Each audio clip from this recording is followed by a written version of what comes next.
আবারও ভোটের খবর। ত্রয়োদশ জাতীয় সংসদ নির্বাচনে সারা দেশে প্রতীক বরাদ্দ দেওয়া হয়েছে। উৎসবমুখর পরিবেশে প্রতীক বরাদ্দ দেন রিটার্নিং কর্মকর্তারা। বিএনপি, জামায়াত, এনসিপি সহ স্বতন্ত্র প্রার্থীরা প্রতীক নেন।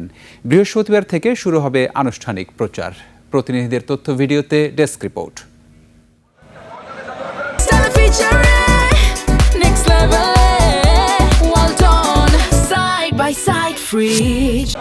প্রতীক বরাদ্দ নিয়ে সারা দেশে উৎসবমুখর পরিবেশ। রিটার্নিং কর্মকর্তাদের কার্যালয়।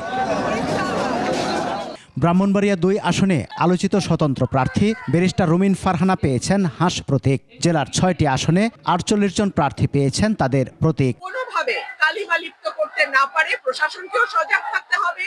চট্টগ্রামের ১৬টি সংসদীয় আসনে ১১১ জন প্রার্থীর মাঝে প্রতীক বরাদ্দ দেওয়া হয়। স্পষ্ট হয়ে বলে দিয়েছি যে আপনার রাজশাহী জেলার ৬টি আসনে ২৯ জন প্রার্থী তাদের প্রতীক পেয়েছেন। এর মধ্যে ২৬ জন দলীয় ও ৩ জন স্বতন্ত্র প্রার্থী।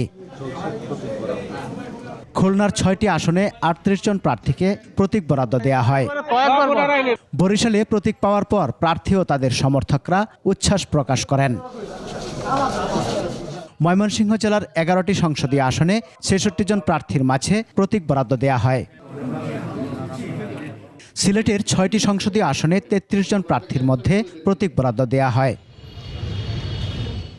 নারায়ণগঞ্জের ৫টি আসনে বিএনপি, জামাত, এনসিপি সহ জোট ও শরিক দল এবং স্বতন্ত্র মিলে ৪৭ জন প্রার্থীর মধ্যে প্রতীক বরাদ্দ দেওয়া হয়। টাঙ্গাইলের ৮টি সংসদীয় আসনে প্রতিদ্বন্দ্বী ৪৭ জন প্রার্থীর মাঝে প্রতীক বরাদ্দ দেওয়া হয়েছে।